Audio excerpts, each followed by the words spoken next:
पटना में नीट की छात्रा से रेप और मौत के मामले में नया मोड़ आ गया है। रेप के दौरान छात्रा से काफी जोर जबरदस्ती की गई। पोस्टमार्टम रिपोर्ट के अनुसार करीब 1.5 से 2 घंटे तक छात्रा दरिंदगी करने वाले से लड़ी। उसके शरीर पर चोट के निशान कुछ यही कहानी बयां कर रहे हैं। प्राइवेट पार्ट में काफी चोट है और इससे ये भी आशंका जताई जा रही है कि रेप करने वाले एक से ज्यादा हो सकते हैं।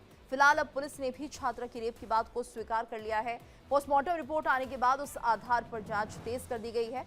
पटना के रेंज आईजी जितेंद्र राणा की निगरानी में विशेष जांच दल के गठन के दूसरे दिन पुलिस के आला अधिकारी मुन्ना चक स्थित उस गर्ल्स हॉस्टल पहुंचे जहां छात्रा बेहोशी की हालत में मिली थी।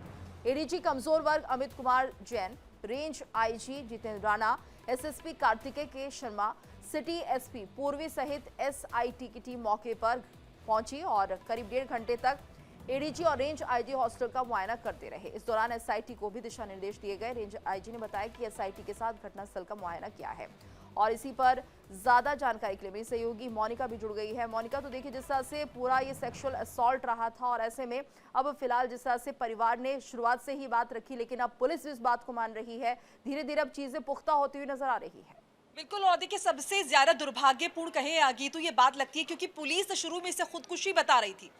जब परिवार वालों ने ऐतराज जताया और इस बात का जिक्र किया कि लड़की हमारे यहाँ से बहुत खुश होकर गई है, सब कुछ बहुत अच्छे से रहा है, उसके बाद वो अपने हॉस्टल पहुंची है, तो एकाएक ऐसे वो खुदकुशी का कदम कैसे उठा सकती है। लड़की की कोई मेडिकल हिस्ट्री भी नहीं रही है। इतनी सारी नींद की गोलियां आखिर कैसे उसने खाई, कहाँ से उससे मिला बिना प्रिस्क्रिप्शन के, तमाम तरह के सवाल हैं। जब परिजनों ने दबाव बनाया, बहुत सारा पॉलिटिकल प्रेशर आया, उसके बाद जाकर पुलिस ने कहीं ना कहीं नए सिरे से जांच शुरू की। ऐसे में ये भी सवाल उठ रहा है कि क्या कोई ऐसा इन्फ्लुएंस था पुलिस पर जिसकी वजह से पुलिस जो है इस मामले को ठीक से नहीं ले रही है। कोलकाता में हमने देखा पिछले दिनों किस तरीके से मेडिकल की छात्रा के साथ रेप हुआ था और वो आग अभी पूरी तरह ठंडी नहीं हुई है कि यहां पर ये मामला आ गया है। पोस्टमार्टम रिपोर्ट में जिस तरह की बातें आई हैं वो झकझोर देंगी किसी को भी। लड़की के गले पर निशान मिले खरोच के, उसके साथ बहुत बुरी तरीके से बर्ताव हुआ है, उसके प्राइवेट पार्ट के आसपास सूजन मिली है, जबरदस्त निशान मिले खरोच के, काटने के, इस तरीके की चीजें सामने आई हैं। इससे पता लग रहा है कि लड़की के साथ जबरदस्त तरीके से संघर्ष हुआ है, लड़की को वो लोग कंट्रोल नहीं कर पाए, इसीलिए उसे कमरे में ले जाकर नींद की गोलियां दी हैं ताकि वो उस पर हावी हो सके। इतना सब कुछ हुआ है और उसके बाद पुलिस ने जब इस मामले को शुरू में देखा तो इसे खुदकुशी का मैटर बता दिया।